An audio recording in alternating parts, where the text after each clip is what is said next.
Hello दोस्तों। LDC railway tech and mathematics में आप लोग का स्वागत है। आज हम लोग एलडीसी जेई एग्जाम 2025 में आने वाले टॉप 50 क्वेश्चन का आज हम लोग डिस्कस करेंगे। यह जो आप पीडीएफ देख रहे हैं सामने क्वेश्चन, यह मॉडल क्वेश्चन बैंक है जो 2025 में जो जेई का एग्जाम होने वाला है उसी को मद्देनजर रखते हुए इस क्वेश्चन को तैयार किया गया है।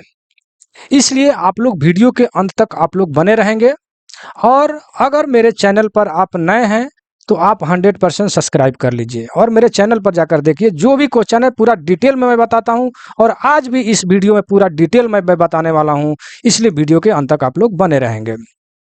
तो चलिए देर ना करते हुए हम क्वेश्चन पर चलते हैं। Question number 601। ठीक है, इसके पहले भी वीडियो बनाया गया है, मेरे चैनल पर जाकर देख सकते हैं। देखिए इसमें लिखा है क्या कि कई प्रकार के डीबी के परीक्षण के लिए 0 से 4.8 किलोग्राम प्रति सेमी वर्ग यानी सीएम स्क्वायर तक एआर चार्जिंग का समय कितना होता है। ठीक है, यहाँ ध्यान देने जोग बात है कि एआर की चार्जिंग का समय यहाँ पर पूछ रहा है। ठीक है, लेकिन डीबी कौन से प्रकार का है, कई प्रकार का डीबी है। ठीक है ना, देखिए यहाँ पर लगातार 3 क्वेश्चन है।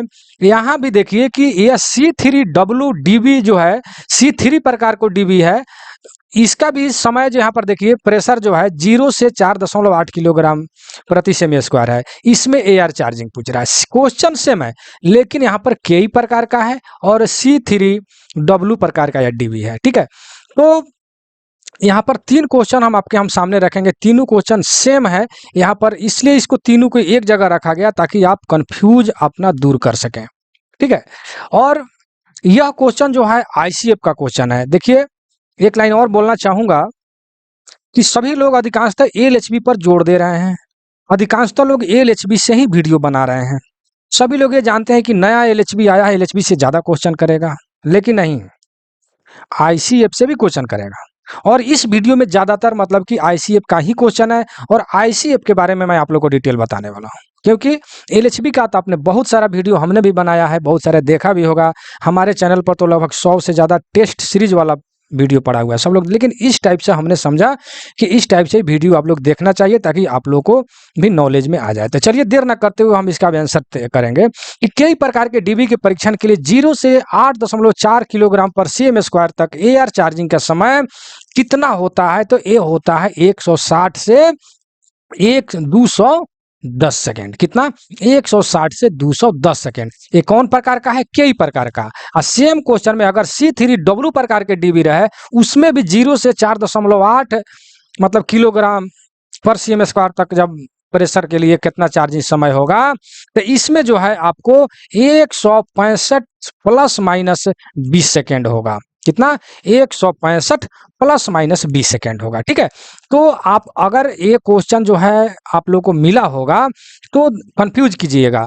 अगर के और C3W अगर याद नहीं है तो कहीं याद पड़ेगा 165 प्लस माइनस 20 और 160 से 110 सेकेंड। ठीक है, तो यहाँ पर इसको कॉपी में आप 100% लिखिएगा। इसमें ज़्यादातर तुलनात्मक क्वेश्चन को ही मद्देनजर, मतलब कि 2025 में जो एग्जाम होने वाला है रेलवे बोर्ड लेने वाला है और यह पीडीएफ रेलवे बोर्ड का ही है, इसलिए आप लोग इस पर ध्यान देंगे। ठीक है, तो ये आपने समझ लिया। ठीक है, आगे देखिए तीसरा नंबर एक क्वेश्चन में क्या कर रहा है कि कई प्रकार के डीबी के परीक्षण के लिए 0 से 4.8 किलोग्राम प्रति सीएम स्क्वायर तक सीआर चार्जिंग का समय। देखिए यहाँ पर जो है आपको सीआर की चार्जिंग का समय पूछ रहा है, ऊपर आपने क्या पढ़ा, एआर की चार्जिंग का समय। ठीक है, और यहाँ जो है तीन में सॉरी यहाँ जो है आपने एआर चार्जिंग के समय आपने देखा। ठीक है, और 3 नंबर में आप देख रहे हैं सीआर। एआर का मतलब होता है एक्जुलरी रिजर्वायर। ठीक है, एआर का मतलब होता है एक्जुलरी रिजर्वायर। इसका प्रेशर जो है 6 केजी पर सीएम स्क्वायर होता है। ठीक है, एफपी का भी। ठीक है, एफपी और एआर का जो है प्रेशर 6 केजी पर सीएम स्क्वायर होता है, लेकिन यहाँ पर दिया है कि C3W डीबी प्रकार के 0 से 4.8 किलोग्राम प्रति सेमी स्क्वायर तक एआर की चार्जिंग। ठीक है, लेकिन मैंने प्रेशर जो है टोटल हमने बताया 6 केजी एफपी और एआर का होता है। और बीपी और सीआर सीआर का जो है प्रेशर 5 केजी होता है, 5 केजी पर सीएम स्क्वायर, ठीक है। तो ये प्रेशर होता है, लेकिन आपके क्वेश्चन में 6 केजी और 5 केजी नहीं पूछ रहा है, यहाँ पर बाउंड बना दिया है कि 0 से 4.8 किलोग्राम पर सीएम स्क्वायर तक अगर चार्ज होता है तो कितना समय लगेगा, ठीक है। तो आपने एआर का देखा ऊपर, यहाँ पर पूछा है सीआर का, मतलब कि कंट्रोल रिजर्वायर का, ठीक है। तो कंट्रोल रिजर्वायर का चार्जिंग समय कितना हो जाएगा, तो ये हो जाएगा आपको 100, यहाँ पर सी नंबर में जो देख रहे हैं 160 प्लस माइनस 10 सेकेंड, कितना 160 प्लस माइनस 10 सेकेंड, ठीक है। तो यह तीनों क्वेश्चन आप वीडियो को बैक करके 100% आप लिखेंगे, ठीक है। चलिए आगे बढ़ते हैं क्वेश्चन नंबर 104 पर, ठीक है। क्वेश्चन नंबर 104 में क्या कह रहा है कि कॉमन पाइप ब्रैकेट से जुड़ी 3 शाखाओं वाली पाइप के मध्य पाइप किससे मिलती है, ठीक है। तो यही क्वेश्चन जो है पूछता है कि अगर 3 शाखा पाइप मतलब ब्रांच पाइप दिया हुआ है, उसमें मध्य जो है बीच का पाइप क्या चीज का, कौन चीज का होता है, ठीक है। सीआर का होता है कि डीबी वाला होता है कि बीसी का होता है कि एआर का होता है, तो वो होता है एआर का, ठीक है, अर्थात एक्जुलरी रिजर्वायर का, ठीक है। तो बहुत इंपॉर्टेंट, इसमें देखिए कोई भी क्वेश्चन को आप हल्के में नहीं ले। और एक लाइन में ये बोलना चाहूंगा कि एक हमारे हमसे जो जुड़े हुए हैं जिनका रोल नंबर जो है 300 कितना है 347, ठीक है, जिनका रोल नंबर 347 है, उन्होंने कहा, थोड़ा सुनिए, शिक्षा पर बात आपसे बोल रहे हैं। उन्होंने कहा कि सर हम सेट जो बनाते हैं कहीं भी जो भी एग्जाम होता है, वो सेट किसी बच्चा से, अगर लड़का से या कर्मचारी से प्राप्त हो गया, उसको जब बनाते हैं तो हमारा नंबर 80 प्लस होता है, लेकिन आपका सेट बनाते हैं तो 60 क्रॉस करने में हालत खराब हो जाता है, कम नंबर आता है। तो ध्यान दीजिएगा इस बात पर, जो हमसे जुड़े हैं उन लोगों के लिए मैं ये बात बता रहा हूँ। सबसे पहले मैं ये बात कहना चाहूंगा कि कोई भी पिता अपने पुत्र को अच्छा से अच्छा करने का कामना करता है और उस हिसाब से अपने बच्चे को गाइडलाइन करते हैं। ठीक उसी प्रकार एक टीचर भी अपने स्टूडेंट को चाहता है कि अच्छे से अच्छा नंबर लाए, अच्छा करे, ठीक है।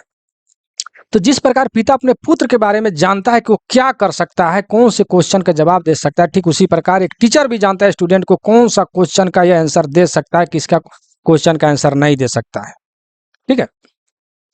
तो हम जानते हैं कि आप जो है रनिंग क्वेश्चन तो डेली के डेली पढ़ ही रहे हैं, रनिंग क्वेश्चन बना ही रहे हैं।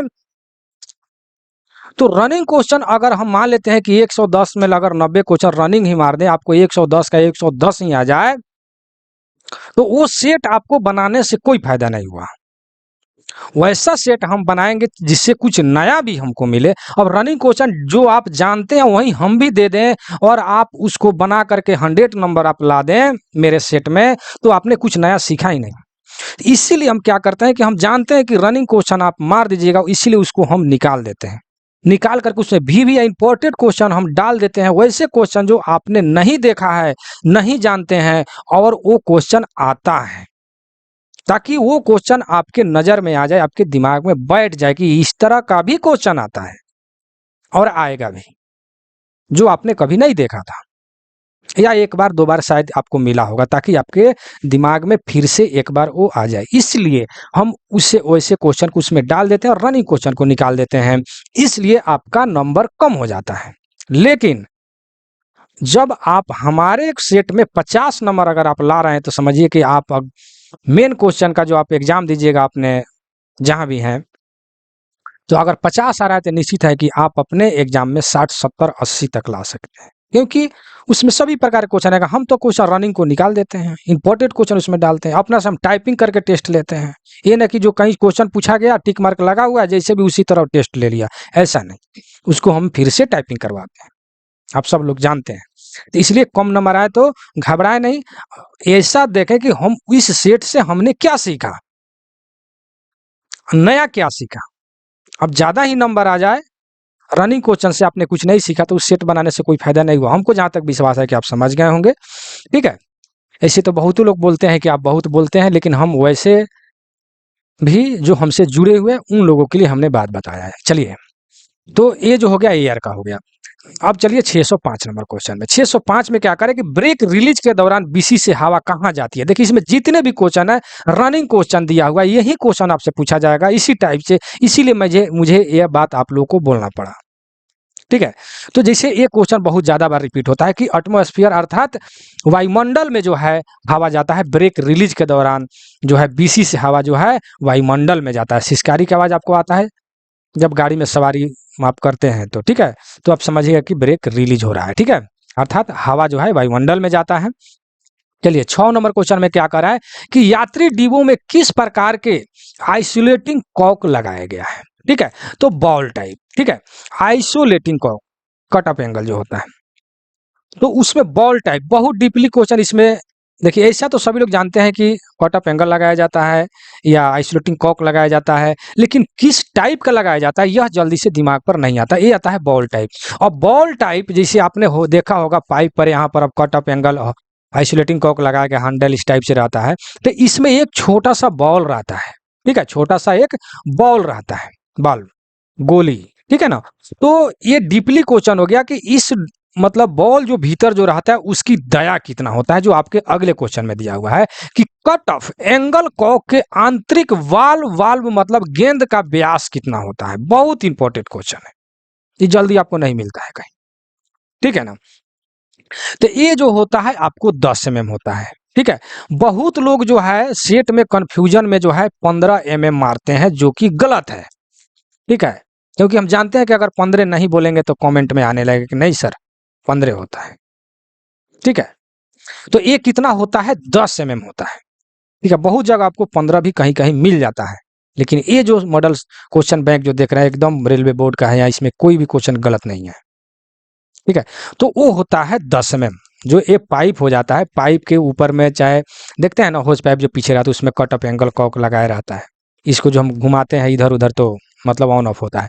तो उसमें एक बॉल होता है, गेंद होता है, उसका दया जो है आपको 10 mm होता है, याद रखिएगा, बहुत इंपॉर्टेंट क्वेश्चन है, ठीक है। तो ये सब आईसीएफ का क्वेश्चन विशेष करके, ठीक है ना। चलिए 108 में क्या करें कि यात्री कोच के ए और बी आयाम की जांच किस अंतराल पर की जाती है, ठीक है, अर्थात ए डायमेंशन और बी डायमेंशन की जांच जो है आपको किस अंतराल पर किया जाता है, ठीक है। तो ए डायमेंशन बी डायमेंशन की जांच जो है एवरी ट्रिप यानी प्रत्येक खेप में किया जाता है, ठीक है। देखिए दूसरा क्वेश्चन भी मैं बता दूं तो फिर इस पर मैं कुछ आप लोगों को बताना चाहूंगा, ठीक है। तो 9 में क्या करें कि रेक के प्रत्येक कोच पर मैनुअल ब्रेक रिलीज परीक्षण किस समय पर किया जाता है, ठीक है, किस समय पर किया जाता है। तो ये जो है आपको ये शेड्यूल में किया जाता है, ठीक है। तो मैं आपको यहाँ पर ये बताने का मैं प्रयास करूंगा। यहाँ पर दिया है कि ए डायमेंशन बी डायमेंशन, यहाँ पर दिया है कि ए शेड्यूल बी शेड्यूल जो भी है ना सी शेड्यूल। तो पहले हम ये जानेंगे कि ए डायमेंशन बी डायमेंशन सी डायमेंशन होता क्या है, ठीक है, ई डायमेंशन। उसके बाद अगर इस क्वेश्चन को समझते हैं तो ज्यादा समझ में आपको आएगा, मुझे जहां तक विश्वास है, ठीक है। देखिए ज्यादा क्वेश्चन पढ़ लेना कोई बड़ी बात नहीं है, आप क्वेश्चन को कितना दिमाग में रख पाते हैं वो बड़ी बात, ठीक है। एक होता है पढ़ा लिखा आदमी, एक होता है लिखा पढ़ा आदमी। पढ़ा लिखा वो आदमी होता है जो भी अपने बुक पढ़ा उसको अपने जीवन में उतारना, उस मतलब कि नियम से चलना, आगे बढ़ना, उस शैली को अपने जीवन में उतारना, वो पढ़ा लिखा आदमी है। और लिखा पढ़ा हुआ आदमी है जो लिखा हुआ पढ़ लिया बस वहीं रह गया, आगे निकल गया, और चीज से कोई मतलब। ठीक उसी प्रकार कहने का मतलब ज्यादा क्वेश्चन पढ़ देना आप लोग को, हम बना धड़ाधड़ पढ़ करके आगे निकल जाए तो भी ठीक नहीं है, ठीक है। तो समझने का प्रयास कीजिए। देखिए आईसीएफ में ए शेड्यूल बी शेड्यूल और ए डायमेंशन बी डायमेंशन कहाँ होता है, आईसीएफ में होता है, ठीक है, एलएचबी में नहीं होता है। तो आईसीएफ के लिए तो हम सबसे पहले लिखेंगे ए डायमेंशन, ठीक है, ए डायमेंशन। तो आईसीएफ के लिए जो है ए डायमेंशन, आईसीएफ में ए डायमेंशन जो है आपको होता है 22 ± 20, ठीक है। लेकिन वहीं अगर ए डायमेंशन जो है राजधानी शताब्दी जो हाई स्पीड जो कोच है, हम राजधानी शताब्दी अगर रहेगा तो इसमें जो है ए डायमेंशन जो है आपको 22 ± 40 हो जाएगा, ठीक है ना, ध्यान रखिएगा, बहुत इंपॉर्टेंट क्वेश्चन। और ये तो हो गया ये डायमेंशन, ठीक है। मैं बगल में लिख देता हूं ई डायमेंशन, ठीक है, ई डायमेंशन। तो ई डायमेंशन ये सभी के लिए जो है कोचिंग स्टॉक के लिए जो है 300, ध्यान दीजिएगा, 375 प्लस माइनस 25 होता है। 375 प्लस माइनस 25 होता है। प्लस माइनस 25 के मतलब 75 में प्लस भी हो जाएगा यानी 400 mm, माइनस भी हो जाएगा अर्थात 350 mm। लेकिन आपके क्वेश्चन वो है जो प्रेडिकली जो जांचता है उसके लिए, लेकिन आपके क्वेश्चन वो नहीं आएगा। आपके क्वेश्चन में ही आएगा कि ई डायमेंशन जो है आईसीएफ के लिए ई डायमेंशन कितना होता है, तो 375 प्लस माइनस 25 होता है, ठीक है। मैं गुड्स की बात तो नहीं करूंगा, लेकिन मैं यही चीज में यहाँ अगर लिख दूं ई डायमेंशन केवल गुड्स का, तो गुड्स में भी सभी में जो है 575 प्लस माइनस 25 होता है। किसके लिए मैं कह रहा हूँ, गुड्स के लिए कह रहा हूँ भाई, इतना दूर, ठीक है। केवल ई डायमेंशन की बात कर रहा हूँ, ए डायमेंशन गुड्स में जो है बॉक्स एंड ये सब का अलग अलग होता है। मैं आज आईसीएफ का ही बात करूंगा, ठीक है। तो ये हो गया, तो ए डायमेंशन आपने समझ लिया, ठीक है ना। क्या बोलते हैं, सिंपल मतलब आईसीएफ में, लेकिन राजधानी शताब्दी में भी आईसीएफ का ही बोगी कोच जो है बोगी लगा रहता है, ठीक है। तो उसमें जो है 22 प्लस माइनस जो है 4 प्लस 0 हो जाएगा, ठीक है। अब चलते हैं शेड्यूल में। यहाँ पर 6 नंबर जो कह रहा है कि रेक के प्रत्येक कोच पर मैनुअल ब्रेक रिलीज किस समय किया जाता है, तो ये जो किया जाता है ए शेड्यूल। तो ए शेड्यूल होता क्या है, ये कितना दिन पर होता है, ये आप जानिए, ठीक है। चल रुक जाइए 1 मिनट, यहाँ पर हमने बी ए तो बता दिया, आपने कहेगा कि बी और सी शेड्यूल आपने जो है नहीं बताए, ठीक है। तो आप बी शेड्यूल भी जान लीजिए। तो बी शेड्यूल जो यहाँ पर मैं लिख देता हूँ, फिर इसे मिटा दूंगा। बी शेड्यूल जो होता है आपको 40 प्लस माइनस 5। अब कहिए कि राजधानी शताब्दी, तो बी शेड्यूल जो है सभी के लिए, चाहे मेल एक्सप्रेस हो या पैसेंजर हो या शताब्दी, सभी के लिए जो है बी शेड्यूल जो है आपको 40 प्लस माइनस 5 ही होता है, याद रखिएगा, बहुत इंपॉर्टेंट क्वेश्चन। और सी शेड्यूल जो होता है, सी शेड्यूल जो है 70 प्लस माइनस 3 होता है, याद रखिएगा, 70 प्लस माइनस 3 होता है, ये सभी के लिए है। लेकिन ए शेड्यूल हम कर रहे हैं, सॉरी, यानी ए डायमेंशन, बी डायमेंशन, यानी ए डायमेंशन जो है सभी मतलब राजधानी शताब्दी को छोड़ करके 22 प्लस माइनस 20, राजधानी शताब्दी जो हाइब्रिड जो कोच है उसमें 22 प्लस माइनस 40, ठीक है। और 20 जो डायमेंशन होता है बी डायमेंशन, शेड्यूल की मैं बात कर नहीं कर रहा हूँ, डायमेंशन शेड्यूल हमसे बोला गया है, ठीक है। तो बी डायमेंशन जो है सभी के लिए जो है 40 प्लस माइनस 5 होता है, और सी डायमेंशन जो है आपको 70 प्लस माइनस 3 होता है, ठीक है। तो आपने डायमेंशन जान लिया, अब हम चलते हैं शेड्यूल में, ठीक है, ठीक है। आपने क्या बोलते हैं, डायमेंशन जान लिया, अब शेड्यूल में चलते हैं, ठीक है। अब यहाँ पर हम लिखेंगे ए शेड्यूल, ठीक है, बी शेड्यूल और सी शेड्यूल, ठीक है, शेड्यूल।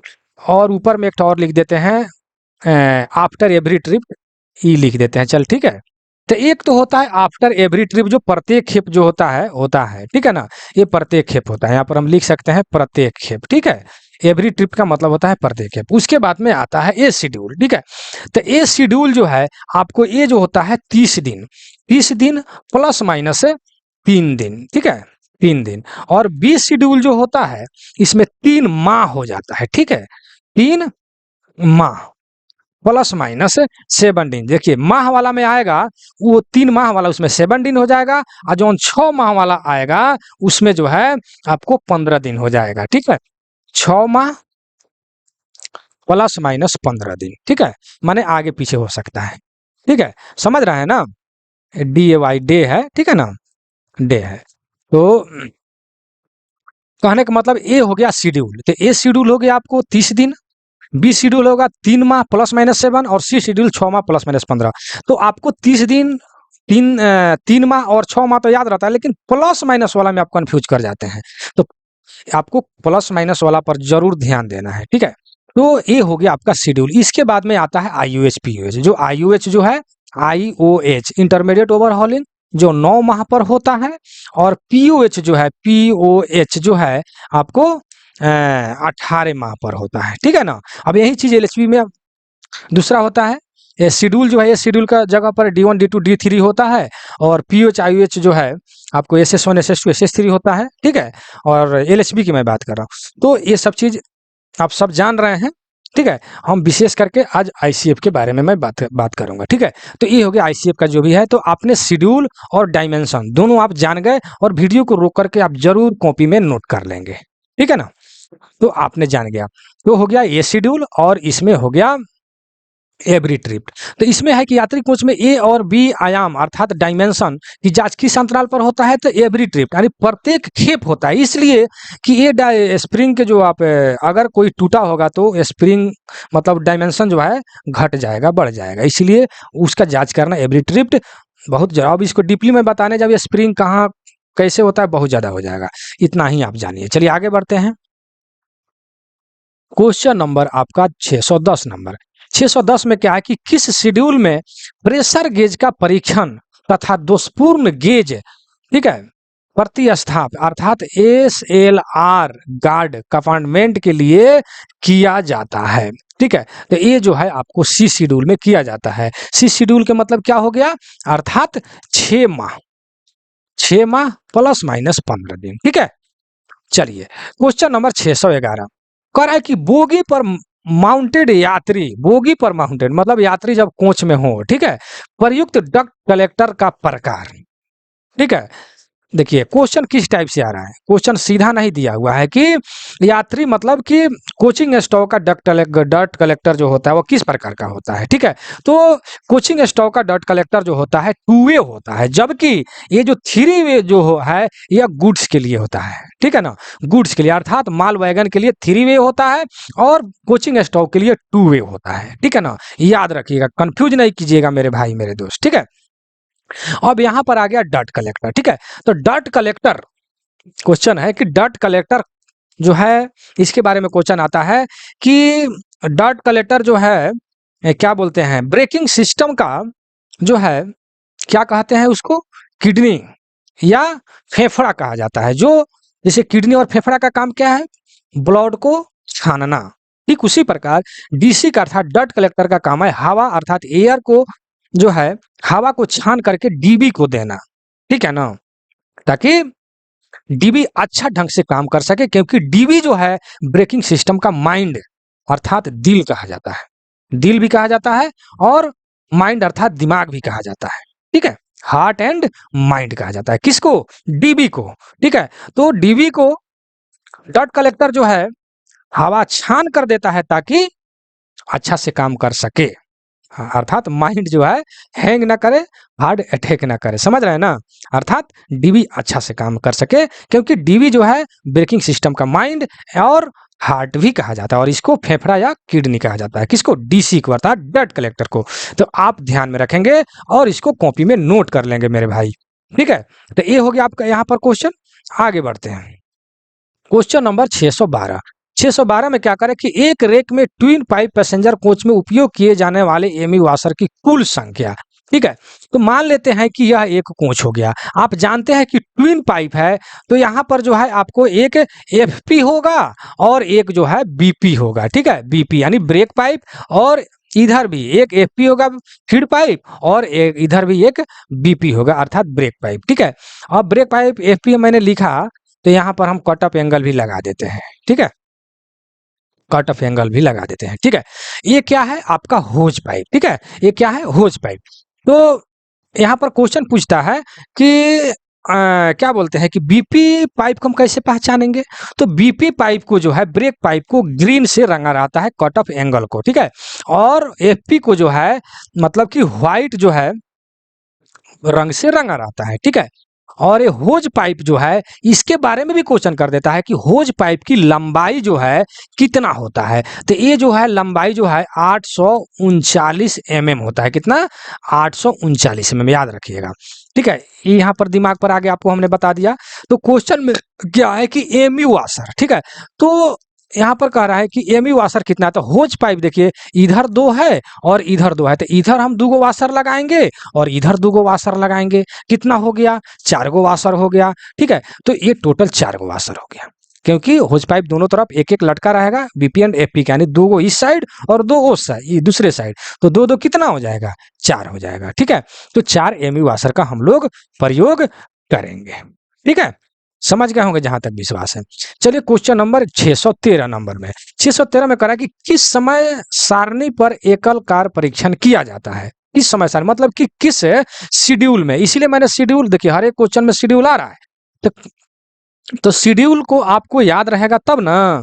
ठीक है, तो यहाँ पर जो है लिखा है कि सी शेड्यूल में, इसका सही आंसर जो होगा सी शेड्यूल में, अर्थात सी शेड्यूल का मतलब होता है 6 माह प्लस माइनस 15 दिन। ठीक है, सी शेड्यूल का। ऊपर हमने बताया कि बी शेड्यूल कितना हो जाएगा, 3 माह प्लस माइनस 60 दिन। ए शेड्यूल कितना दिन हो जाएगा, तो ये हो जाएगा 1 मंथ अर्थात 30 दिन, तो इसमें प्लस माइनस 3 दिन होगा। ठीक है ना, तो ये कह रहा है एकल कार परीक्षण, single car test ring.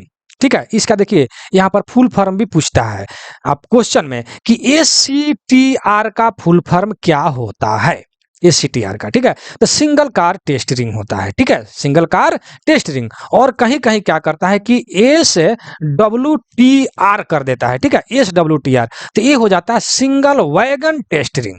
W जब आ जाएगा तो वैगन आ जाएगा। ठीक है, तो दोनों आप लिख लीजिएगा, SCTR single car test ring, SWTR single wagon test ring. ठीक है, ये आपको तो फुल फॉर्म हमने बता रहा था। अब क्वेश्चन पर चलेंगे, तो किस समय सारणी में एकल कार परीक्षण है सिंगल कार टेस्ट रिंग किया जाता है, तो ये होता है सी शेड्यूल में, अर्थात 6 महीना प्लस माइनस 15 दिन पर। ठीक है, जहां तक विश्वास है कि समझ गए होंगे। ठीक है, अब हम चलते हैं क्वेश्चन नंबर 614 में। ठीक है, कह रहा है कि एकल कार परीक्षण, जब हम एकल कार परीक्षण जो करते हैं उसमें वायु दाब गिरावट अधिक नहीं होना चाहिए, मतलब इससे ज्यादा अधिक गिरावट नहीं होना चाहिए। तो देखिए 0.2 kg पर cm स्क्वायर प्रति मिनट। ठीक है, बहुत इंपॉर्टेंट क्वेश्चन है, बीएम क्वेश्चन अर्थात बोर्ड मॉडल क्वेश्चन। ठीक है, तो कहने का तात्पर्य ये है, देखिए यहाँ पर मैं ये भी लिख दूं, गुड्स के लिए जो है 0.25 हो जाता है। ठीक है ना, तो ये गुड्स के लिए होता है, लेकिन गुड्स के बारे में मैं जितना बात नहीं करूंगा। आज आईसीएफ की बारी है। सभी लोग एलएचबी का वीडियो बनाते हैं बहुत ज़्यादा, आप भी पढ़ने का प्रयास करते हैं, लेकिन आपके आईसीएफ से क्वेश्चन अगर पूछा जाए तब क्या कीजिएगा। ठीक है, इसलिए एक आदमी हमको कमेंट भी किया था कि सर सेट टेस्ट सीरीज वाला आप वीडियो बनाएं, तो हमने कहा कि एक टेस्ट सीरीज वाला बहुत सारा चीज पड़ा हुआ है हमारे चैनल पर, देखिए जा करके, लेकिन जो चीज आप नहीं जानते हो उसको अगर आपके सामने रखें तो अच्छा रहेगा। ठीक है, तो चलिए ये हो गया एकल कार परीक्षण, सिंगल कार टेस्ट रिंग में मतलब गिरावट। देखिए अब इसी क्वेश्चन को यहाँ पर गिरावट जो लिखा हुआ है, इसी को जो है गिरावट के जगह पर लिख देता है लीकेज।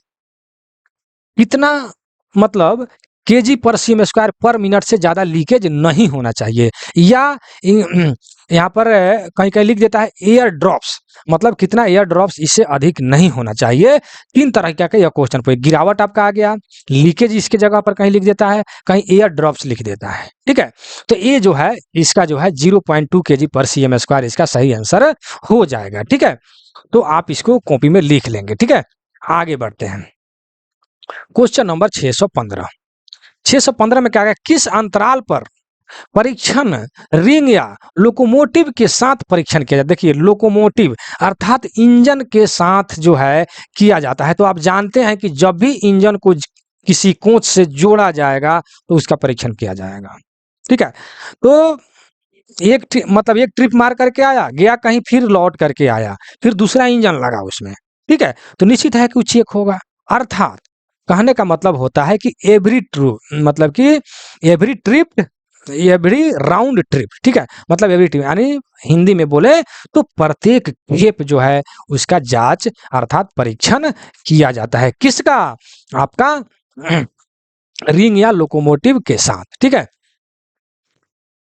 सिंगल कार या जो भी कुछ है, मतलब हवा का। ठीक है, आगे बढ़ते हैं। जब डीबी कार्यशील स्थिति में हो तो डीबी का, देखिए कितना ललीपॉप क्वेश्चन है कि जब डीबी कार्यशील हो, कार्य की अवस्था में हो, गाड़ी रनिंग में हो, तब डीबी का हैंडल जो है किस पोजीशन में होता है। बहुत रनिंग क्वेश्चन है। अब इसी से बहुत लोग हमको कमेंट करते हैं कि नंबर कम आ जाता है। तो यही सब अगर क्वेश्चन रनिंग वाला देता, आपका नंबर तो उड़ जाएगा, बहुत नंबर आ जाएगा, लेकिन आपको कुछ नया सीखने को नहीं मिलेगा। इसलिए मैं अपने टेस्ट में कुछ नया मतलब आपको सामने रखता हूं, जो क्वेश्चन आता है लेकिन आप देखे नहीं है, ताकि आपको अब एग्जाम में आए तो आपको समझ में आए कि हाँ सर सही टेस्ट लेते थे, इस तरीका के क्वेश्चन भी देते थे। अगर टेस्ट नहीं दिए होते तो वो क्वेश्चन हमको दिखाई नहीं दिया रहता और हम उसको नहीं मार पाते। समझ रहे हैं ना? तो देखिए कितना रनिंग क्वेश्चन है। तो डीबी का जो है हैंडल हमेशा नीचे की तरफ रहता है, अर्थात वर्टिकल रहता है। कैसा रहता है? वर्टिकल रहता है। ठीक है, जब वहीं उठा करके मतलब क्षैतिज कर दिया जाएगा तो डीबी बंद हो जाएगा। ठीक है, इस पर डीबी पर एक और क्वेश्चन आता है, जब हैंडल की जहां तक बात आया है, हैंडल वाला कहता है कि जब डीबी को आइसोलेट कर देते हैं, जब मतलब बंद करके हटा कर खोल कर निकालते हैं तो क्या करते हैं, या आइसोलेट जब कर देते हैं तो क्या करते हैं? हैंडल को जो है ऊपर क्षैतिज में ले जाकर के उसको तार से बांध देते हैं। क्वेश्चन में आता है और आंसर भी यही है, वायर, वायर से जो है उसको कस करके बांध देते हैं। ठीक है ना? जब कब? जब डीबी को हम लोग आइसोलेट करते हैं। क्वेश्चन आता है कि जब डीबी को आइसोलेट किया जाता है तो डीबी का हैंडल किस पोजीशन में कैसे रखा जाता है, यही क्वेश्चन आता है। तो कहिएगा कि उसको क्षैतिज अर्थात हॉरिजॉन्टल में करके उसको तार से कस के बांध दिया जाता है। यही आपके ऑप्शन में भी रहेगा। ठीक है, तो आपका लेकिन यहाँ पर क्वेश्चन है कि कार्यशील अवस्था में, तो कार्यशील अवस्था में डीबी का हैंडल जो है वर्टिकल रहेगा। ठीक है, बिल्कुल रनिंग क्वेश्चन और इंपॉर्टेंट क्वेश्चन है। ठीक है, चलिए आगे बढ़ते हैं। क्वेश्चन नंबर 17 में, 17 में क्या कह रहा है कि एयर ब्रेक स्टॉक की जनसंख्या के अनुसार डीबी का प्रतिशत स्पेयर के रूप में रखा जाना चाहिए। ठीक है, तो इसका आंसर जो है आपको 5% हो जाएगा। ठीक है, 5% जो है स्पेयर के रूप में रखा जाना चाहिए। समझ रहे हैं ना? स्पेयर, स्पेयर का मतलब ये हो जाता है कि एकदम मतलब कि फिट होना चाहिए। मतलब कि स्टेपनी भी जैसे गाड़ी में देखते हैं ना, फोर व्हीलर में, कि एक चक्का जो है स्टेपनी रखा जाता है। ठीक है ना? स्टेपनी रखा जाता है ताकि गाड़ी कहीं पंचर हो जाए तो उसको हम लगा देंगे। एकदम चक्का क्या होता है, बिल्कुल हर तरह से फिट होता है, उसको हम केवल कस देते हैं। उसी प्रकार यहाँ पर कह रहा है कि एयर ब्रेक स्टॉक, यहाँ पर देख रहे हैं स्टॉक, जो एयर ब्रेक जो भी शॉप होगा वहाँ स्टॉक जो होगा, तो जनसंख्या की दृष्टि से मतलब उसमें जहाँ जितना भी अगर डीबी बना उना करके जो भी रखा हुआ होगा उसका टोटल का मतलब 5% जो है स्पेयर के रूप में मतलब एक्स्ट्रा रखा जाना चाहिए। कितना? 5%। समझ रहे हैं ना? अब आगे बढ़ते हैं। मेल एक्सप्रेस बीजी, बीजी का मतलब होता है ब्रॉड गेज। ठीक है, बीजी कोचिंग ट्रेन का मार्ग में ब्रेक पावर। देखिए ध्यान देने जोग बात यह है, सबसे पहले क्वेश्चन जैसे मान लें यहाँ पर हिंदी दिया है तो नहीं मतलब आप समझ जा रहे हैं। ठीक है, लेकिन कहीं कहीं क्या करता है कि ऐसा ही लिख देता है M/F/BG। ठीक है, तो आप समझ नहीं पाते, विशेष करके बेसिकली जो तैयारी कर रहे हैं। ठीक है, तो M का मतलब हो गया मेल एक्सप्रेस और बीजी का मतलब हो गया ब्रॉड गेज। ठीक है, तो वही कह रहा है कि मेल एक्सप्रेस बीजी मतलब ब्रॉड गेज कोचिंग ट्रेन का मार्ग में, मार्ग की बात कर रहा है, रूट, इन रूट मतलब क्या बोलते हैं, रास्ते में एक बात कर रहा है कि वहां पर पावर प्रतिशत जो है, ब्रेक का पावर प्रतिशत कितना होगा, तो 90%। लेकिन वहीं अगर स्टेशन पर अगर कहता है, ओरिजिनेटिंग स्टेशन अगर कहता है तो वहां पर 100% हो जाएगा। ठीक है, लेकिन मार्ग में मेल एक्सप्रेस के लिए आपको 90% होता है। ठीक है, और यहाँ देखिए 619 में भी कह रहा है कि यात्री बीजी कोचिंग ट्रेन का मार्ग में ब्रेक प्रतिशत कितना हो जाएगा, तो ये भी आपको 90% ही होगा। ठीक है, लेकिन वहीं अगर ओरिजिनेटिंग स्टेशन अगर करता स्टेशन पर तो आपको 100% हो जाएगा मेरे भाई। चलिए आगे बढ़ते हैं। क्वेश्चन नंबर 620, यात्री कोच के कंट्रोल रिजर्वायर की क्षमता। देखिए यहाँ पर फंसने वाली बात, सभी आप जानते हैं कि 6 लीटर होता है, लेकिन मैं यहाँ पर आंसर मारने वाला हूँ 9 लीटर। ठीक है, और मैं शुरू से कहते आ रहा हूँ कि मैं पीडीएफ पढ़ रहा हूँ, जो मॉडल क्वेश्चन बैंक जो 2025 में जो जेई का एग्जाम होने वाला है उसके लिए मॉडल क्वेश्चन बैंक है। तो और यह क्वेश्चन आईसीएफ का है, और यह क्वेश्चन बैंक भी आईसीएफ के लिए है। ठीक है, तो अब आप कहिए कि नहीं, पुराना जो है 9 लीटर होता था, अब तो सभी में 6 लीटर है। ठीक है, तो मैं आपको बता दूं कि एलएचबी, LHB में 6 लीटर होता है, गुड्स में अर्थात माल बैगन में भी 6 लीटर होता है, लेकिन ICF में देखिए, अब इस क्वेश्चन में ICF इंडिकेट भी नहीं किया है, यात्री कोच यहाँ पर लिख दिया है। यात्री कोच का कंट्रोल रिजर्वायर की क्षमता 9 लीटर होता है। ठीक है, आप अगर विश्वास ना हो आप सर्च भी कीजिएगा, 6 लीटर आएगा, हो सकता है, लेकिन आप थ्योरी पढ़िए, CNW वाला या राजीव महाजन वाला कोई भी आप बुक पढ़िए, थ्योरी पढ़िए, उसमें 9 लीटर मिलेगा। इसका ICF का, ठीक है, या सर्च भी शायद आप कर सकते गूगल पर, ठीक है। आज जो प्रेडिकली जो जानता है तो खैर उन लोग के लिए तो कोई बातें नहीं है, ठीक है। तो ये जो है आपको LHB और गुड्स में 6 लीटर होता है, ICF में 9 लीटर होता है, ठीक है। आगे बढ़िए, एयर ब्रेक होज पाइप की लंबाई, ये तो मैंने ऊपर ही बताया था कि एयर ब्रेक होज पाइप की लंबाई 839 mm होता है। ये अगर कोच है, यहाँ पर होज पाइप जो लटका रहता है, इधर से भी कोच आकर के इसमें जो यहाँ पर जो कनेक्शन होता है, तो ये होज पाइप की लंबाई जो है 839 mm होता है, ठीक है ना।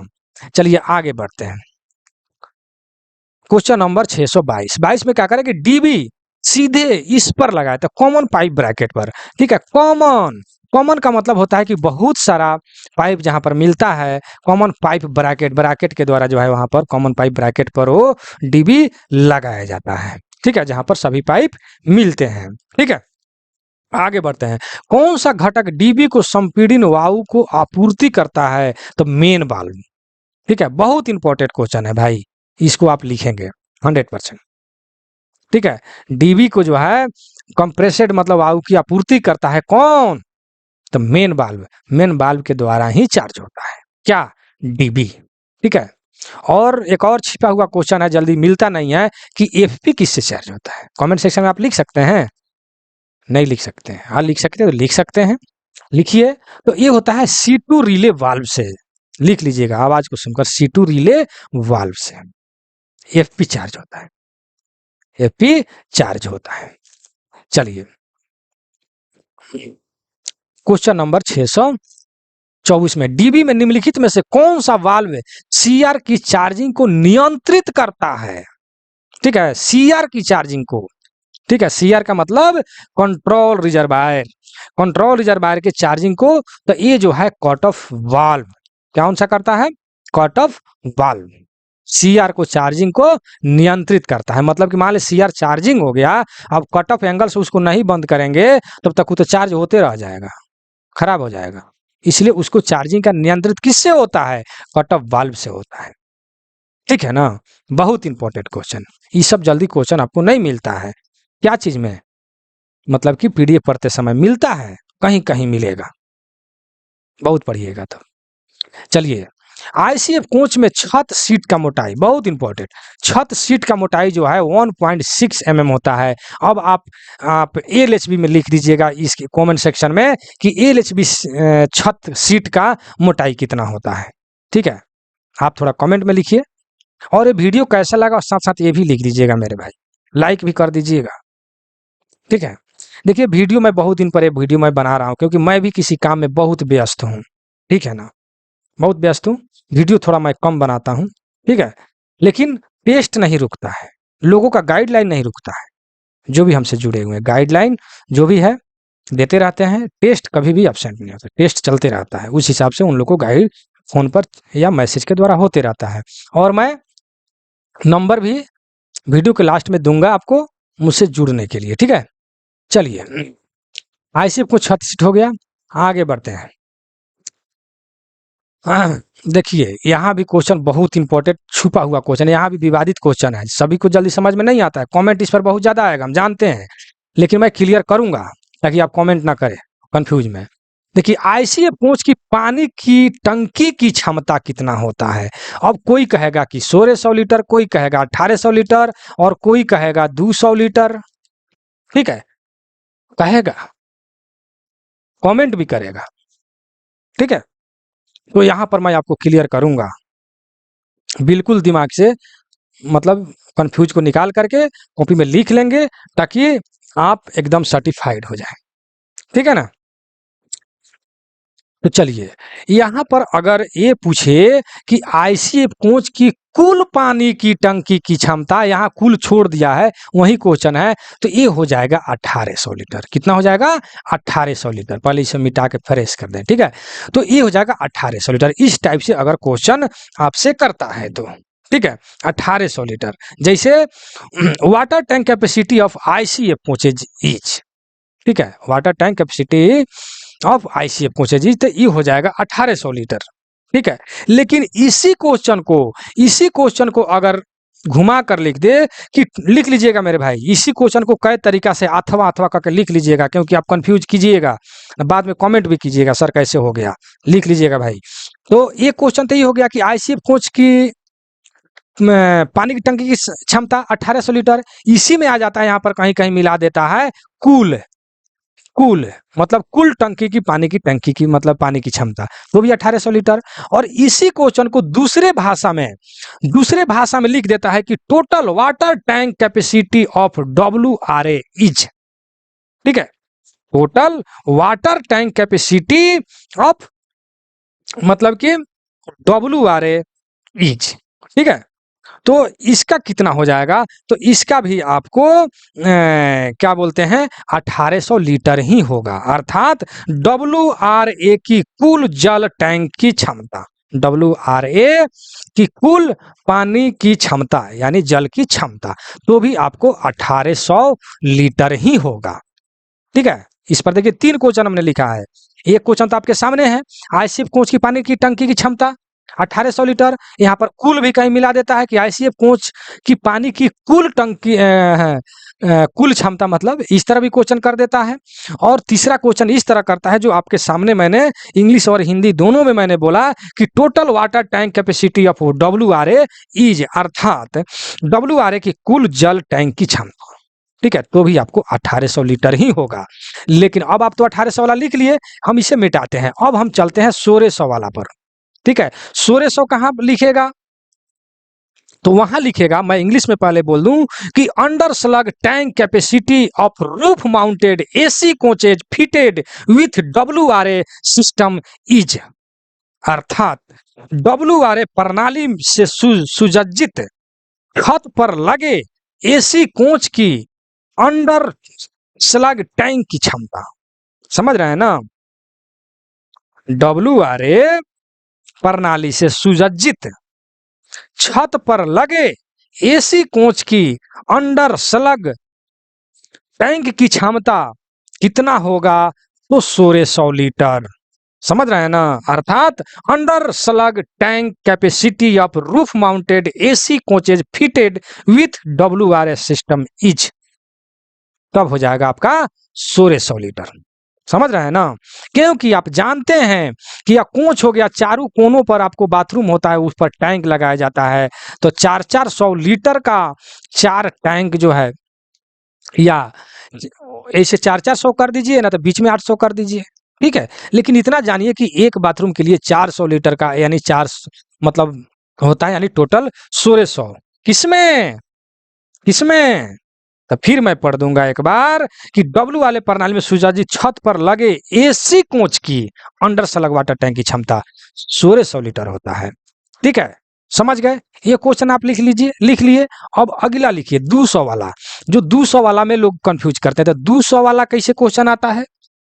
तो 200 वाला क्वेश्चन आता है कि ओवरहेड, लिख लीजिएगा, इंग्लिश लिखिए, overhead tank capacity of WRA system is, अर्थात हिंदी में अगर उसे कहें तो WRA प्रणाली की ओवरहेड टैंक की क्षमता, ओवरहेड टैंक की क्षमता, WRA प्रणाली की ओवरहेड टैंक की क्षमता, अर्थात overhead tank capacity of WRA system is. इस तरह का क्वेश्चन आ जाए तो ये आपको मारिएगा 200 लीटर, ठीक है। हमको जहां तक विश्वास है कि आप 1600, 1800 और 200 लीटर वाला आप समझ गए होंगे। और मैंने तीनों इसलिए एक जगह बताया है कि आप कंफ्यूज नहीं करेंगे मेरे भाई। मुझसे जो जुड़े हैं उन लोगों के लिए मैं विशेष कर रहा हूँ, चिल्ला करके, कि आप अपने एग्जाम में एकदम फर्स्ट रैंक लेकर के आए और मेरे व्हाट्सएप पर लिखे कि सर मेरा सिलेक्शन हो गया। मेरा भी छाती चौड़ा हो जाएगा कि मेरा भी मेहनत का फल हमको मिला। आपको तो मिला ही, साथ साथ मुझे भी मिला, ताकि हमने मेहनत किया, आप लोग को डिटेल में बताए और आपका रिजल्ट हुआ। हमेशा मैं क्वेश्चन जब भी मैं वीडियो बनाता हूं तो आप लोग को कंफ्यूज दूर करने का मैं प्रयास करता हूं। ये नहीं प्रयास करता हूं कि मैं ज़्यादा क्वेश्चन पढ़ दूं, नहीं, ज़्यादा से ज़्यादा आपके कंफ्यूज दूर करने का मैं प्रयास करता हूं। चलिए आगे बढ़ते हैं। इसी में लोग कहते हैं कि सर आप बहुत ज़्यादा बोलते हैं। चलिए कोई बात नहीं, 100 में 5 आदमी बोल दिया तो उसका मुझ पर कोई फर्क नहीं पड़ेगा। चलिए, शौचालय के अंदर से पेंटिंग किस समय पर की? देखिए, शौचालय के अंदर से जो पेंटिंग जो होता है वो क्वेश्चन कर रहा है कि वो कितना दिन पर होता है। तो ये जो होता है आपको 1 महीना पर होता है। तो 1 महीना वाला कौन सा शेड्यूल है मेरे भाई? तो 1 महीना वाला आपका ए शेड्यूल है, ठीक है ना। 1 महीना वाला कौन सा शेड्यूल है? आपका ए शेड्यूल है। ऊपर भी हमने बताया है। कितना नंबर क्वेश्चन है? 27, ए शेड्यूल। तो यहाँ पर ए शेड्यूल होना चाहिए, ठीक है। पेंटिंग की, चलिए पेंटिंग वाला कुछ 1 महीना वाला है, हम आपके सामने रखने का प्रयास करेंगे, ठीक है। चलिए ये तो लिख लिए, आपके क्वेश्चन सामने है। क्वेश्चन 4-5 को है, 1 महीना वाला आप लिख लीजिए, ठीक है। 1 नंबर में आप लिखिए कि कोच की गहन सफाई, ठीक है, अर्थात कहीं इंग्लिश में जगह लिख देता है, इंग्लिश वाला हिंदी में लिख देता है कि इंटेंसिव सफाई, ठीक है। कोच की गहन सफाई, गहन की जगह पर लिख देता है इंटेंसिव सफाई। कितना दिन पर होता है? तो ये भी आपको 1 महीना पर होता है। कोच की पानी की टंकी की सफाई कितना दिन पर होता है? दूसरा नंबर क्वेश्चन लिखिए, तो ये भी आपको 1 महीना पर होता है, ठीक है। किस अंतराल पर कॉमबोर्ड के एंटी कोरोजन पेंट को चेक किया जाता है? तो ये जो है आपको ये भी 1 महीना पर होता है, ठीक है। तीसरा नंबर क्वेश्चन लिख लिया, ठीक है। चौथा नंबर में लिखिए कि मेल एक्सप्रेस ट्रेन में डैशबोर्ड ऑयल चेक करने का अवधि क्या है? 4 नंबर में, तो ये भी आप लिखिए 1 महीना पर, ठीक है। और side barrier oil level check करने की अवधि क्या है? 5 नंबर में लिखिए, ये भी है 1 महीना पर, ठीक है। लेकिन राजधानी शताब्दी में थोड़ा ये सब बदल जाता है मेरे भाई, ठीक है। राजधानी शताब्दी ट्रेन में डैशबोर्ड ऑयल लेवल चेक कर किया जाता है प्रति ट्रिप, यानी प्रत्येक खेप में चेक किया जाता है, समझ गए ना। तो ये आप लिख लीजिएगा। लेकिन हमने आपको बताया ये शेड्यूल वाला, देखिए तो आपने लिख लिया। मैं क्वेश्चन को फिर से मैं इसको मैं पढ़ूंगा, और इसका हम कहाँ था, ये नहीं, ये वाला, ठीक है, 27 वाला, ये इसका होगा बी शेड्यूल। देखिए क्वेश्चन में अंतर है, हमको समझ में आ गया था ई वाला क्वेश्चन, ठीक है, कि मेटालिक कॉम्बोर्ड सूट पेंटिंग का अंतराल, मेटालिक जो है कॉम्बोर्ड सूट पेंटिंग का अंतराल जो है 1 महीना पर होता है, ठीक है। लेकिन बी शेड्यूल जो होता है ये जो होता है 3 माह पर होता है। लेकिन आपके क्वेश्चन में क्या है, यहाँ पर कॉम्बोर्ड सूट पेंटिंग नहीं है, कॉम्बोर्ड के लिए, कॉम्बोर्ड ध्यान दीजिएगा, कॉम्बोर्ड के लिए 1 महीना पर होता है, ये शेड्यूल इसका हो जाएगा। लेकिन आपके क्वेश्चन में नहीं, दूसरा चीज है कि शौचालय के अंदर से, शौचालय के, जैसे मान लेते हैं शौचालय हो गया, तो अंदर से ही सब जो पेंटिंग होगा, ठीक है, इस सब का पेंटिंग के लिए पूछा है, तो इसका हो जाएगा आपको 3 माह, अर्थात 20 शेड्यूल में हो जाएगा, ठीक है। लेकिन कॉम्बोर्ड सूट की पेंटिंग अगर कहता है, मेटालिक कॉम्बोर्ड सूट पेंटिंग, तब ये हो जाएगा 1 महीना, अर्थात ए शेड्यूल में हो जाएगा, ठीक है। इसी पर हम भी थोड़ा कंफ्यूज कर गए थे, ताकि पहले मैं ए शेड्यूल मारा था, ठीक है। इसी तरह हो जाता है कभी कभी धोखा, ठीक है ना। तो ये तो आप समझ गए कि कॉम्बोर्ड सूट पेंटिंग की अगर कहेगा तो 1 महीना, अर्थात ए शेड्यूल। लेकिन शौचालय के अंदर से पेंटिंग अगर कहेगा तो बी शेड्यूल, अर्थात 3 महीना प्लस माइनस 3 दिन, ठीक है ना। तो आप समझ गए होंगे, जहां तक विश्वास है मेरे भाई। आगे बढ़ते हैं क्वेश्चन नंबर 628 पर। 28 में क्या करें कि सभी आईसीएफ कोच में छत के रिसाव की जांच कितना दिन पर होता है? छत का जो रिसाव जो चेक किया जाता है वो जो है कितना दिन पर होता है? तो ये जो है आपको 6 महीना पर होता है। कितना दिन पर? 6 माह पर। याद रखिएगा, बहुत इंपॉर्टेंट क्वेश्चन, जल्दी आपको नहीं मिलता है। चलिए, मैं क्वेश्चन जो भी है आईसीएफ की मैं बात बता रहा हूँ, ठीक है। एलएचबी का जिक्र ही नहीं करूंगा, बहुत ज्यादा मैं एलएचबी के बारे में आप लोग को मैंने बताया है। चलिए 29 में क्या है कि आईसीएफ कोच में कुल देखिए आईसी, देखिए यहाँ पर देखिए, अब आ गया कुल चौड़ाई, ठीक है ना। क्या आ गया? कुल चौड़ाई। तो आप इसे आईसीएफ का चौड़ाई जो है आपको 32-45 होता है। कितना होता है? 32-45 बॉडी। तो अब आप कहिएगा कि आप ए आंसर क्यों आप लगा रहे हैं, होता है 32-45, ठीक है। तो 32-45 में क्वेश्चन में जो है ये नहीं रहेगा कि कुल चौड़ाई, वहां पर रहेगा 32-45 में बॉडी, बॉडी, बॉडी की चौड़ाई, बॉडी की चौड़ाई अगर पूछता है तो 32 लेकिन आपके क्वेश्चन में है कुल चौड़ाई, ठीक है ना। तो कुल चौड़ाई अगर कहता है तो 3251 हो जाएगा। कितना हो जाएगा? 3251 हो जाएगा, ठीक है। आगे बढ़ते हैं, तो आपका आंसर क्या हुआ? ए हुआ। और ये 45 वाला लिख लीजिएगा मेरे भाई। और जैसे फिर मैं एलएचबी के मैं बताने का मैं यही अगर एलएचबी की बॉडी की रहता एलएचबी का, तो यहाँ पर 3240 जो है यहाँ पर हो जाता 32, नहीं यहाँ 3245 है तो ये हो जाता 3240, ठीक है ना। अर्थात 3240 3245, समझ रहे हैं ना। तो बॉडी के लिए, लेकिन यहाँ पर कुल पूछा है, ठीक है। चलिए आगे बढ़ते हैं। इस सेट कर रहे हैं, इस क्वेश्चन बैंक से यही तो आपको शिक्षा मिल रहा है कि जो आप रट रहे हैं डेली उससे भी कुछ एक अलग क्वेश्चन है। जैसे यहाँ पर आपको मिल गया 3245 तो रटते तो आ रहा है, लेकिन 3251 भी मिल गया, कैसे मिला, ठीक है ना। तो चलिए आगे बढ़ते हैं 30 में। डब्ल्यू आर ए की देखिए आगे यहाँ पर डब्ल्यू आर ए की कुल क्षमता जो ऊपर हमने आपको बताया, ठीक है। डब्ल्यू आर ए की कुल क्षमता, तो आ गया ना यहाँ पर कुल क्षमता पूछेगा तो 1800 लीटर, ठीक है ना। अभी जस्ट वीडियो को बैक करके देखिए, मैं वहां पर टोटल मैंने बताया है। और यहाँ पर लिखा है देखिए डब्ल्यू आर ए प्रणाली, डब्ल्यू आर ए प्रणाली से सुसज्जित रूफ माउंटेड एसी कोच के अंडर स्लग वाटर टैंक की क्षमता कितना हो जाएगा? तो ये हो जाएगा 1600 लीटर, समझ रहे हैं ना। और डब्ल्यू आर ए प्रणाली की ओवरहेड टैंक की क्षमता कितना हो जाएगा? तो 200 लीटर। तीनों क्वेश्चन आपके सामने है जहां पर आप कंफ्यूज करते हैं, 1600, 1800 और 200, ठीक है। तो एसी कोच के अगर आ जाएगा कि डब्ल्यू आर ए सुसज्जित तो 1600 मार दीजिएगा, कूल आ जाएगा डब्ल्यू आर ए का तब 1800 मार दीजिएगा, ठीक है। और ओवरहेड आ जाएगा, ठीक है, डब्ल्यू आर ए का ओवरहेड क्षमता तो 200 मार दीजिएगा, ठीक है ना। इस टाइप से कंफ्यूज नहीं कीजिएगा मेरे भाई, इतना चिल्ला रहा हूं। चलिए आगे बढ़ते हैं। क्वेश्चन नंबर 33 में कह रहा है कि डब्ल्यू आर ए के लिए आवश्यक न्यूनतम वायु दाब, हवा की प्रेशर ये पूछ रहा है, ठीक है ना, हवा की प्रेशर।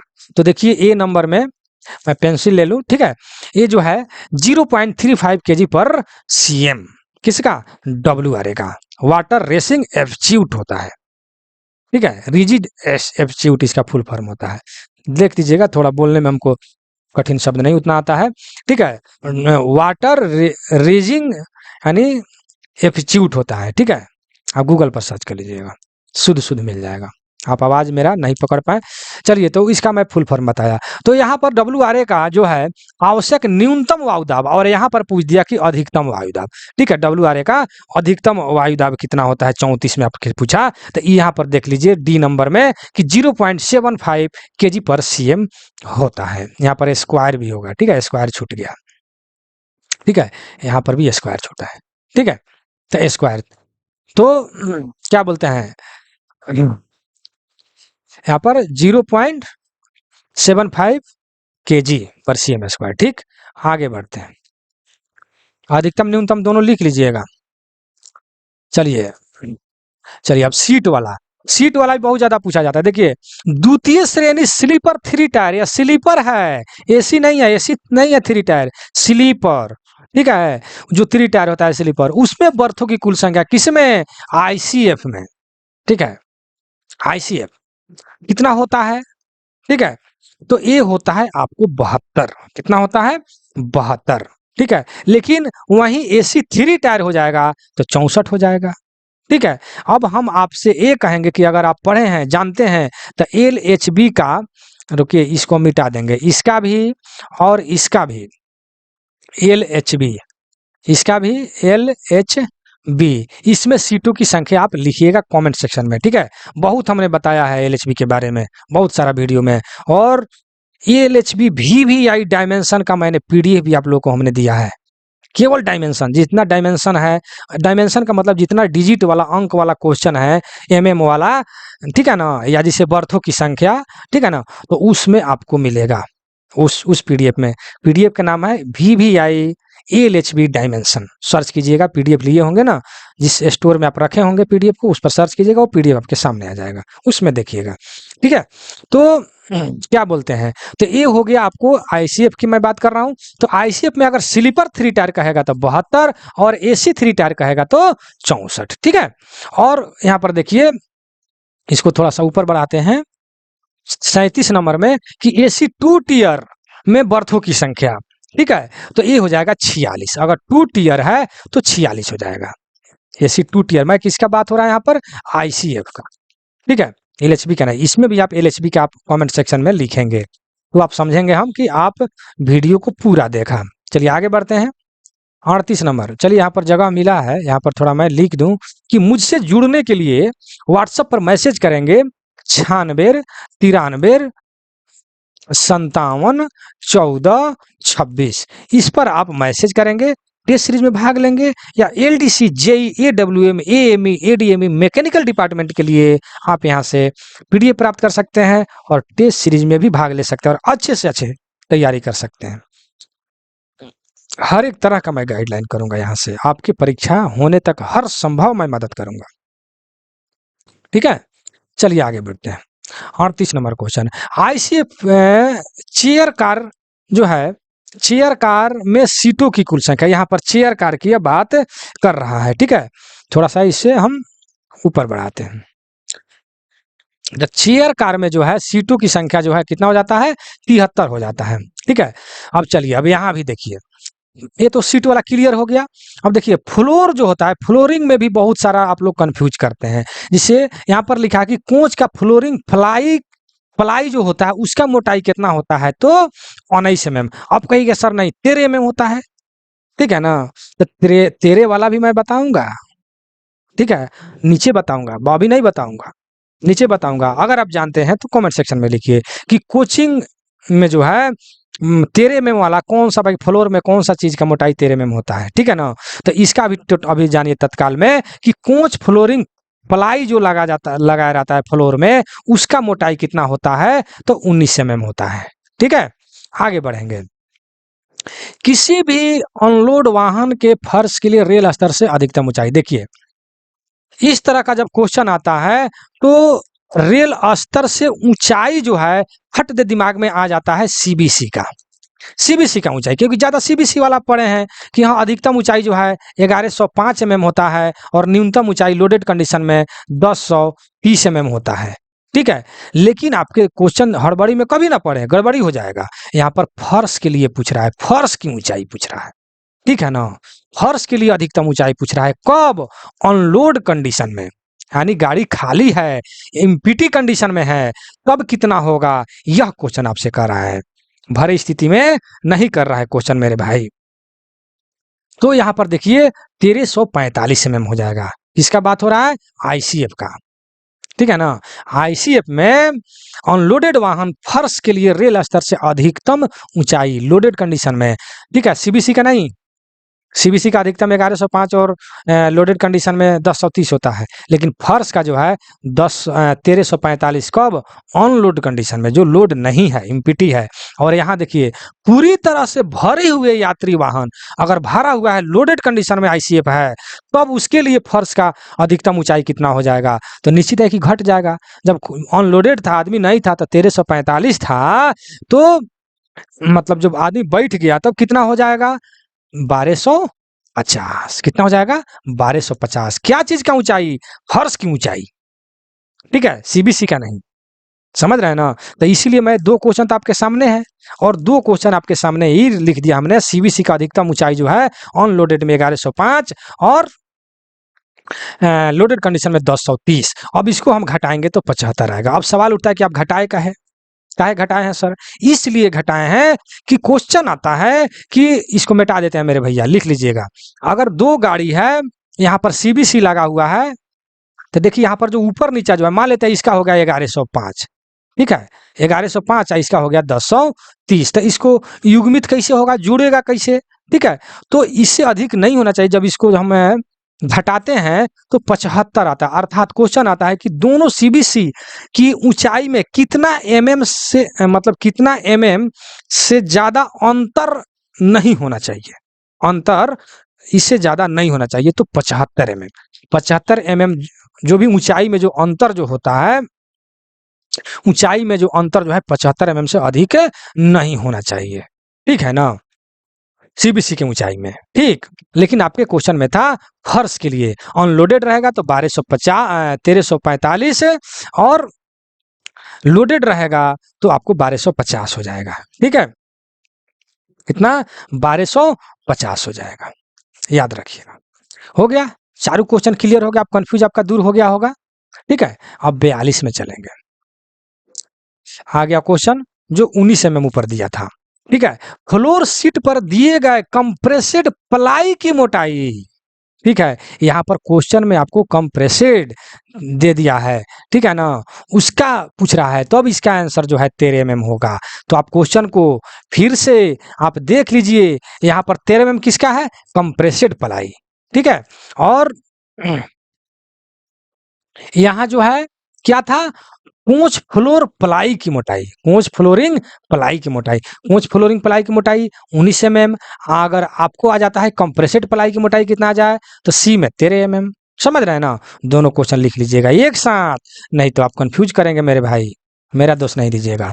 चलिए, शौचालय भाग के नीचे संपीड़ित वायु, नहीं, संपीड़ित ट्यूब का व्यास, देखिए बहुत इंपॉर्टेंट डीपली क्वेश्चन है मेरे भाई, बीए मैं लिख देता हूँ, बोर्ड मॉडल।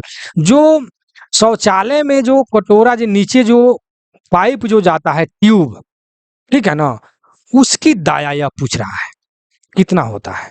ठीक है, ट्यूब का, जहां पर क्वेश्चन में आपका ट्यूब मिल जाए, ट्यूब का व्यास कितना आ जाए, तो ये हो जाएगा 65 mm। कितना, 65 mm, क्या, दाया अर्थात व्यास। ठीक है, 65 mm याद रखिएगा, बहुत इंपॉर्टेंट क्वेश्चन।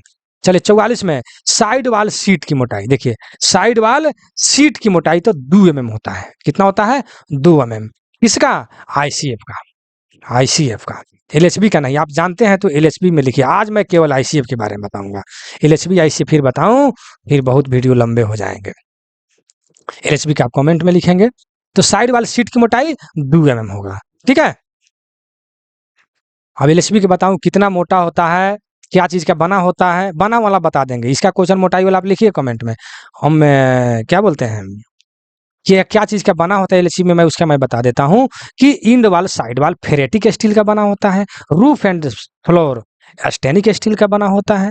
ठीक है ना, और अंडर जो फ्रेम जो होता है, कहीं कार्टन स्टील लिखता है, कहीं IRMS 41 लिखता है, तो अधिकांशतः कार्टन स्टील ही होगा, जो कोरोजन रहित होता है, जो जल्दी जंग नहीं लगता है। चलिए, एलएचबी के बारे में ज्यादा नहीं बोलेंगे।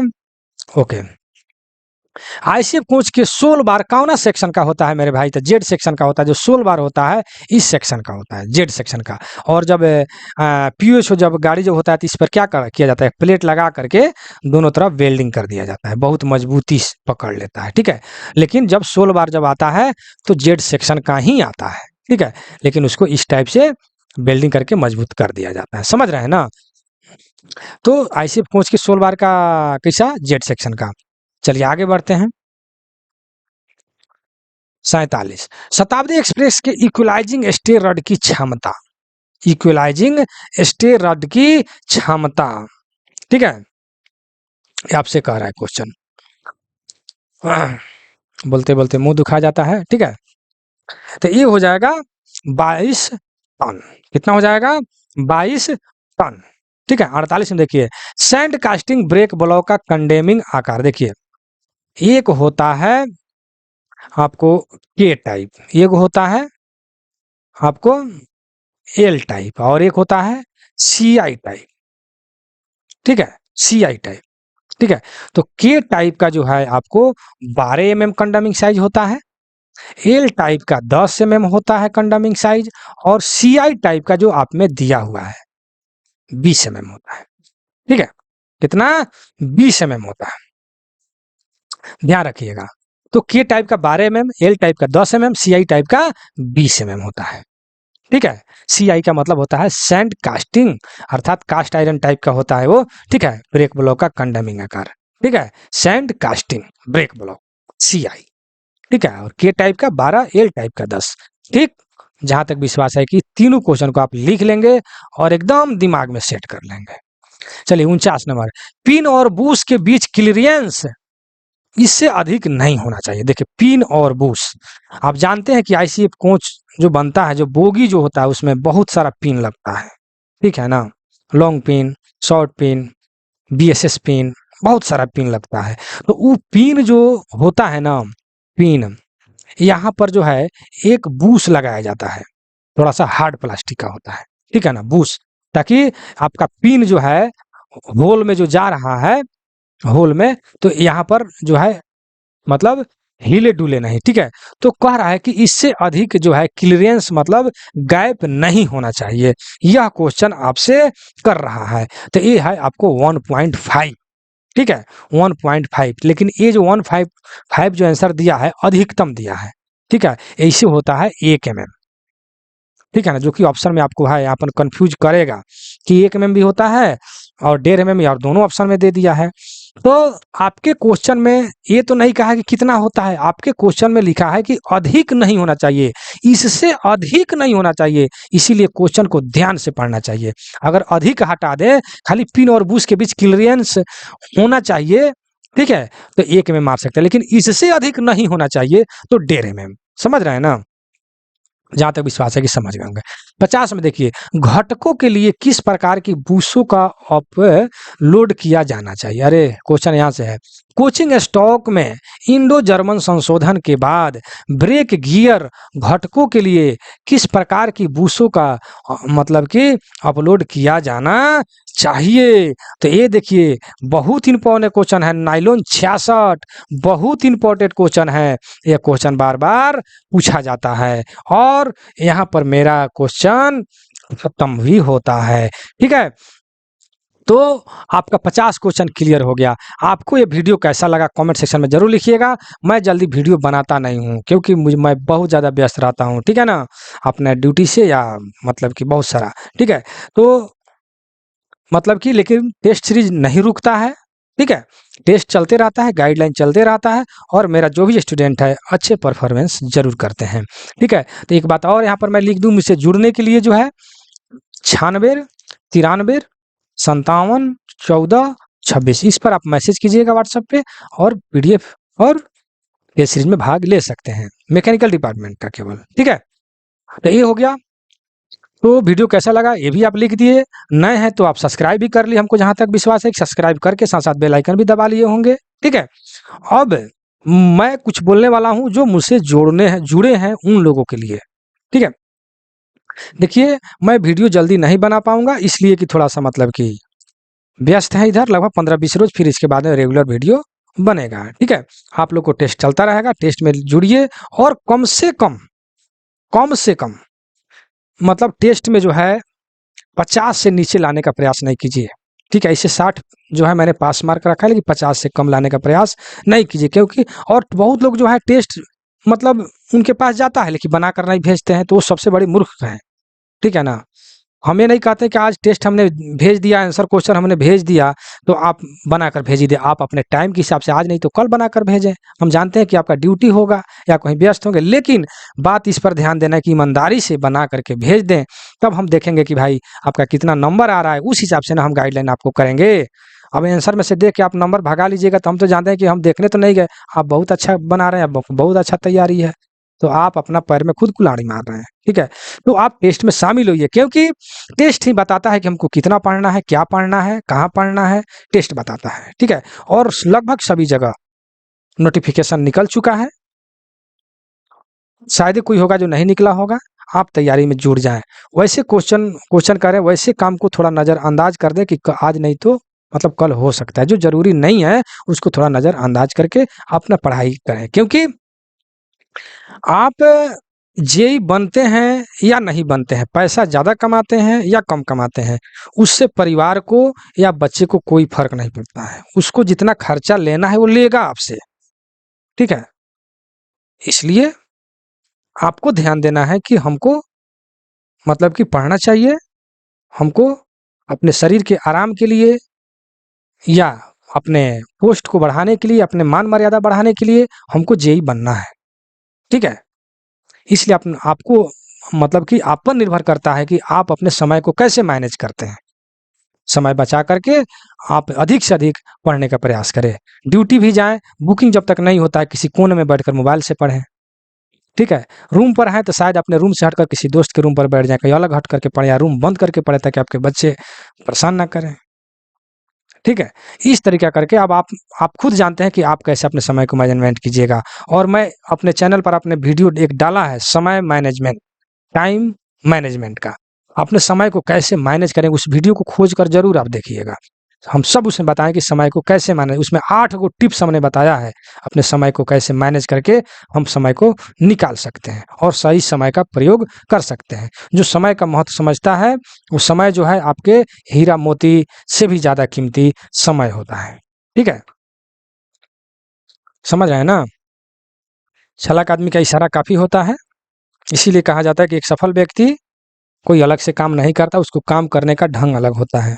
ठीक है ना, सब लोग करता है वही वो भी करेगा, लेकिन काम करने का शैली जो है अलग होगा। ठीक है, तो चलिए मैं वीडियो कहीं समाप्त करता हूँ। ठीक है, टेस्ट में आप लोग जुड़िए, पीडीएफ प्राप्त कीजिए, अच्छा से अच्छा तैयारी कीजिए। जय हिंद, जय भारत।